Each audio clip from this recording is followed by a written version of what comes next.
Nah, selanjutnya ada tipe-tipe dari CRM. CRM sendiri memiliki 4 tipe berdasarkan karakteristik dan proses.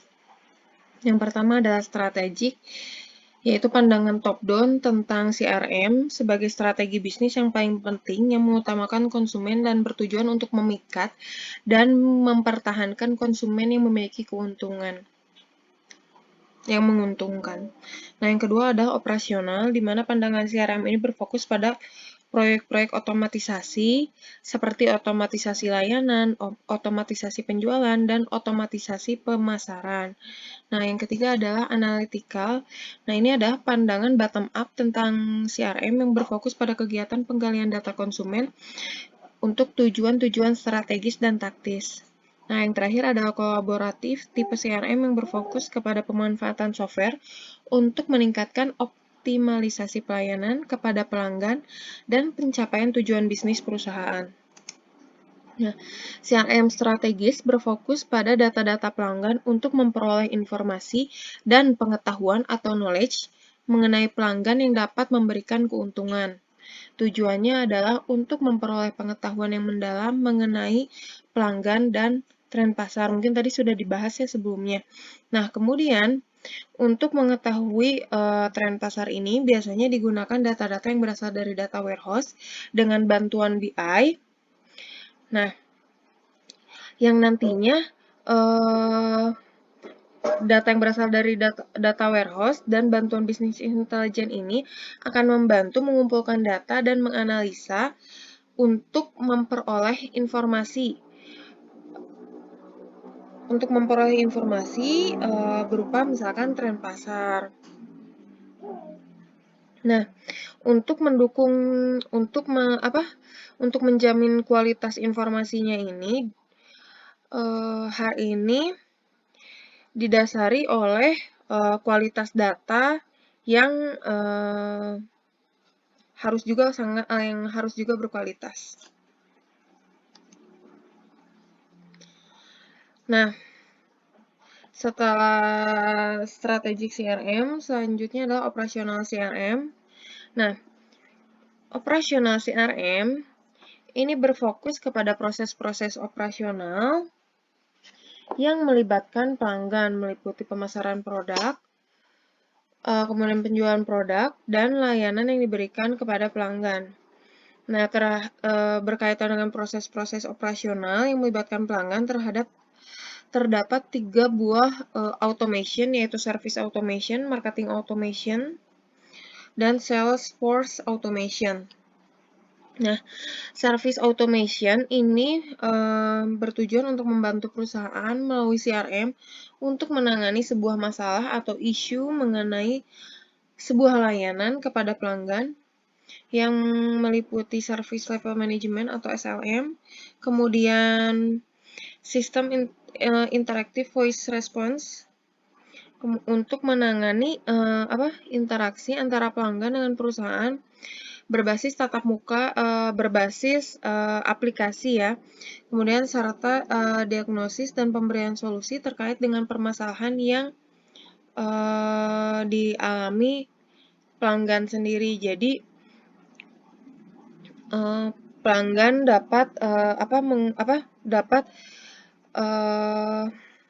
perusahaan dapat membantu pelanggan gitu ya dengan layanan otomatis ini.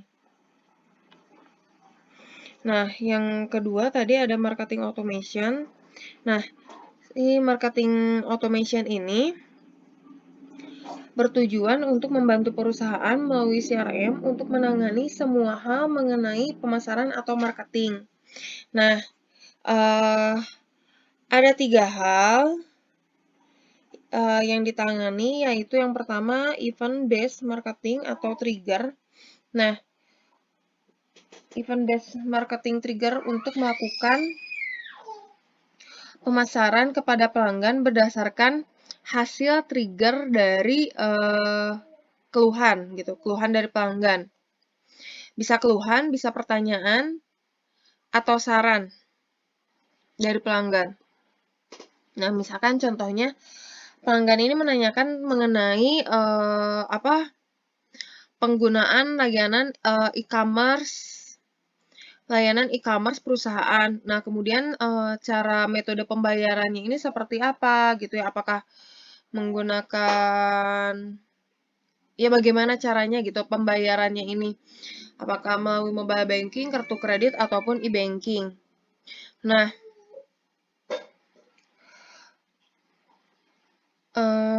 perusahaan melalui si sistem CRM yang mereka miliki ini dapat melakukan trigger terhadap data-data tersebut, data-data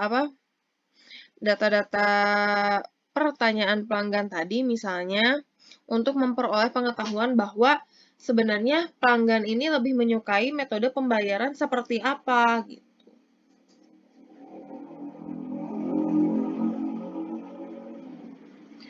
Nah, sehingga nanti pada ujungnya perusahaan ini dapat memutuskan untuk melakukan strategi bisnis ke arah e-commerce-nya ini seperti apa.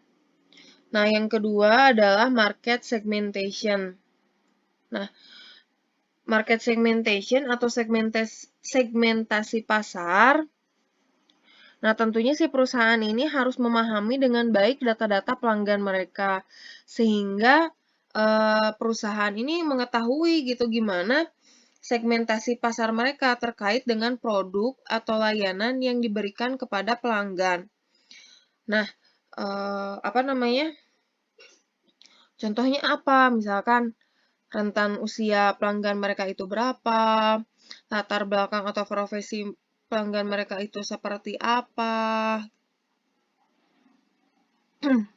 serta hal-hal apa saja yang memotivasi mereka untuk loyal terhadap produk atau layanan yang diberikan oleh perusahaan. Nah, yang terakhir adalah promosi, di mana perusahaan ini dapat melakukan efisiensi biaya atau promosi dengan memanfaatkan data-data pelanggan mereka dengan lebih baik, sehingga lebih menjamin promosi yang perusahaan lakukan ini tepat sasaran dan memberikan hasil yang memuaskan. Selanjutnya adalah Salesforce Automation, bertujuan untuk membantu perusahaan melalui CRM untuk menangani semua hal mengenai aktivitas-aktivitas penjualan. Ya. Isu seputar penjualan dan solusi untuk permasalahan yang sedang terjadi, sekaligus menjalin hubungan baik dengan pelanggan. Nah, ada 3 hal umum yang ditangani oleh CRM. Yang pertama adalah account management. Nah, di mana perusahaan dapat menyimpan data-data transaksi pelanggan, baik itu kartu kredit, jumlah transaksi, ataupun produk atau layanan yang dipilih oleh pelanggan, sehingga menjadi tambahan informasi bagi perusahaan mengenai pola transaksi dari para pelanggannya. Nah, yang kedua ini adalah proposal management. Nah, proposal management ini membuat perusahaan ini dapat menambah data-data mengenai pelanggan mereka dan juga menggali informasi lebih jauh mengenai pelanggan mereka dengan cara menyodorkan sebuah proposal mengenai produk atau layanan kepada pelanggan yang di dalamnya ini kayak ada form yang untuk diisi sama si pelanggannya, di mana informasi-informasi yang diharapkan didapatkan oleh perusahaan melalui form itu biasanya seperti produk apa sih yang diminati oleh konsumen gitu ya, oleh pelanggan, kemudian produk seperti apa yang tidak diminati, kemudian metode pembayaran seperti apa yang diinginkan, kemudian metode pengirimannya seperti apa gitu, ataupun misalkan ada promo-promo yang diinginkan nggak sih oleh pelanggan.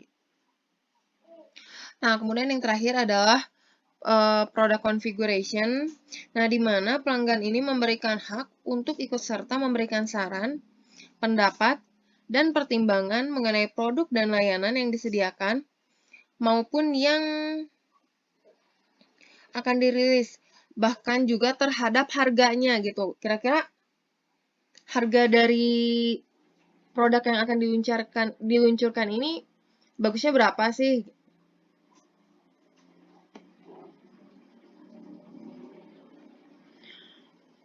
Nah, masih di operasional CRM. Nah, operasional CRM disebut juga sebagai customer centric process.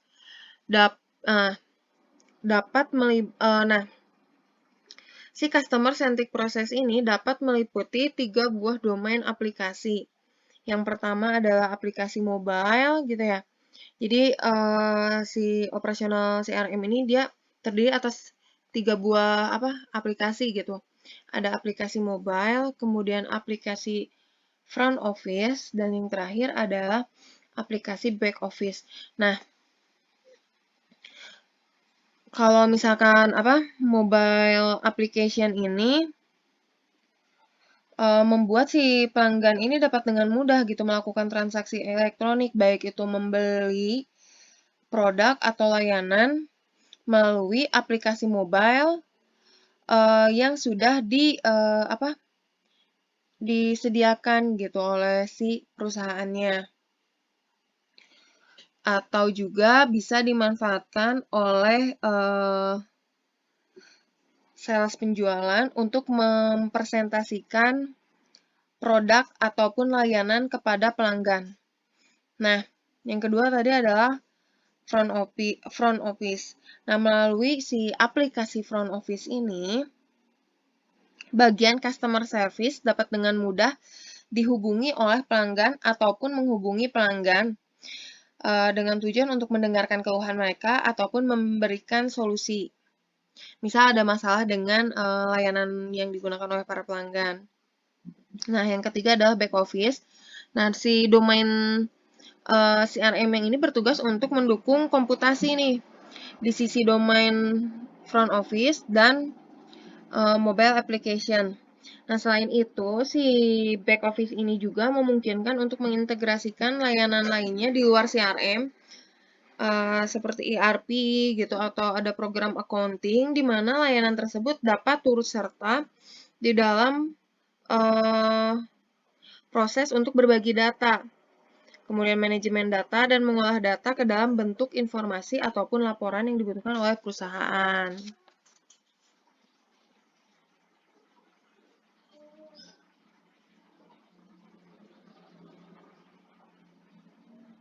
Nah, contoh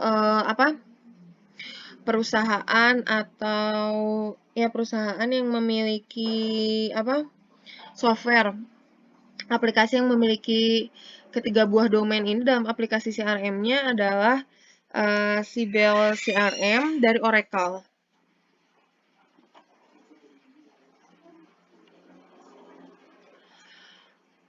Selanjutnya adalah setelah sebelumnya kita telah membahas strategic CRM, kemudian operasional CRM. Sekarang kita akan membahas mengenai analytical CRM. Nah, analytical CRM sendiri berfokus untuk kebutuhan analisis data pelanggan dan data internal perusahaan yang terkait dengan pelanggan dan transaksi, ya, misalnya finansial, pemasaran, ataupun penjualan. CRM tipe ini lebih dikhususkan untuk pengguna level atas pada perusahaan, misalnya para pemegang saham, penentu keputusan, analis, ataupun pemilik perusahaan. Nah, analytical CRM sendiri membutuhkan data dalam jumlah yang sangat besar yang dapat berasal dari berbagai sumber data untuk kemudian disimpan ke dalam sistem CRM. Nah, data-data ini biasanya nanti disimpannya di mana? Mungkin di data warehouse. Kemudian untuk menganalisisnya kita bisa menggunakan business intelligence ataupun artificial intelligence ataupun data mining. Nah, intelligent mining ini dilakukan terhadap data pelanggan sehingga si perusahaan ini dapat memperoleh pengetahuan yang dapat digunakan untuk menganalisa kebutuhan si pelanggan, kemudian dapat menentukan strategi perusahaan dan strategi bisnis ke depannya.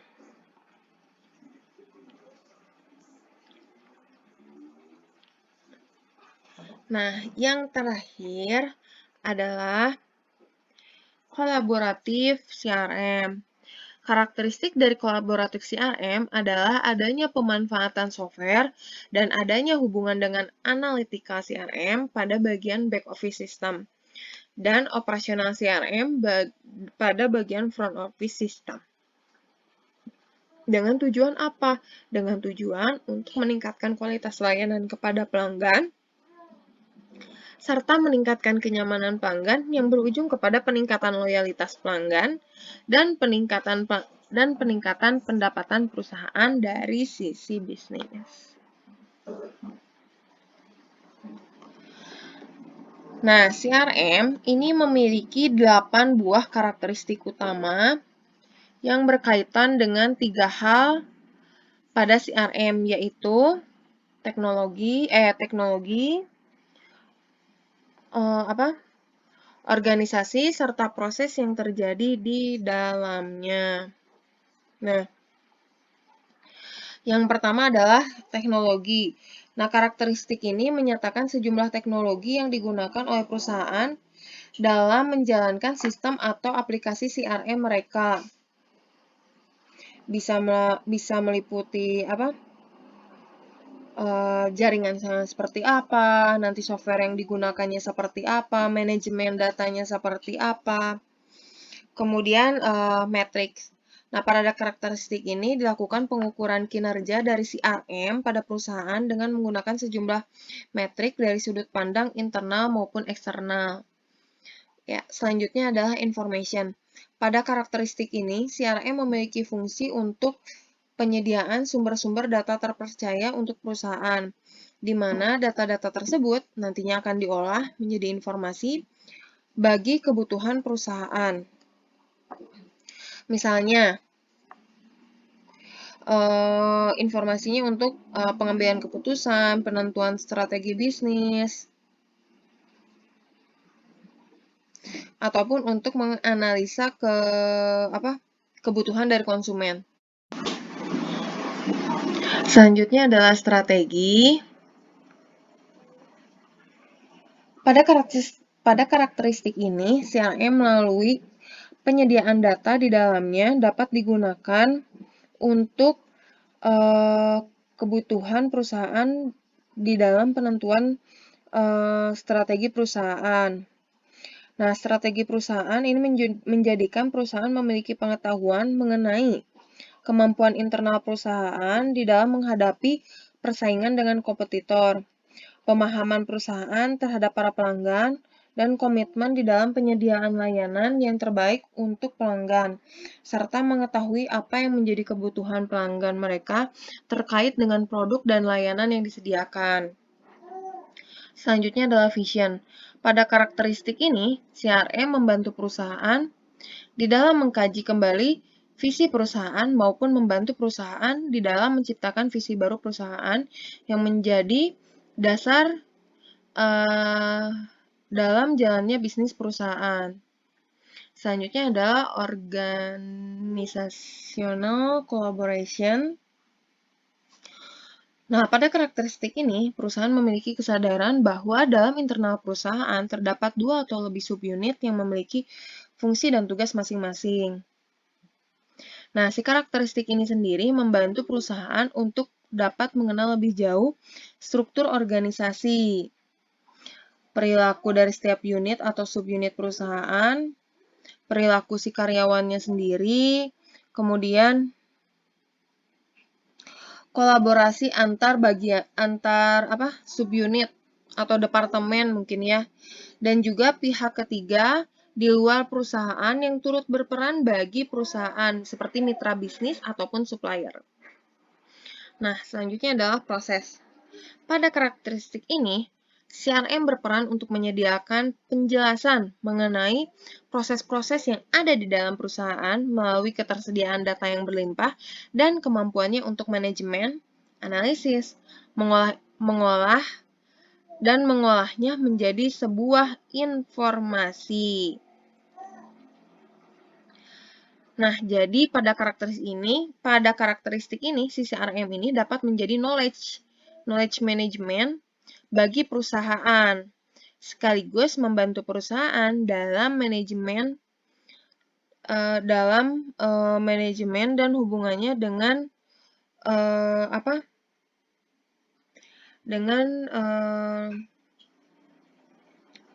customer life cycle atau daur hidup pelanggan. Selanjutnya adalah consistent valued customer experience. Pada karakteristik ini, perusahaan melalui ketersediaan data pada CRM dapat mengetahui lebih dalam mengenai experience dari pelanggan.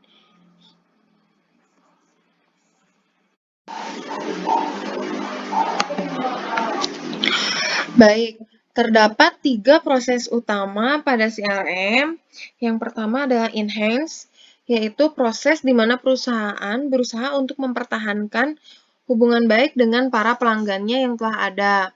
Yang kedua ada acquire, kemudian perusahaan berusaha untuk menggait atau mendapatkan para pelanggan baru di tengah persaingan dengan para kompetitor lain. Yang terakhir ada retain, di mana perusahaan berusaha untuk mempertahankan pelanggan, baik dalam hal ini pelanggan lama maupun pelanggan baru yang telah berhasil diperoleh. Nah, baik, pertemuan pertama kita mengenai penjelasan definisi dari CRM dan tipe-tipe dari CRM cukup sampai di sini. Jika ada pertanyaan, silahkan tulis di kolom komentar di bagian forum diskusi. Assalamualaikum warahmatullahi wabarakatuh.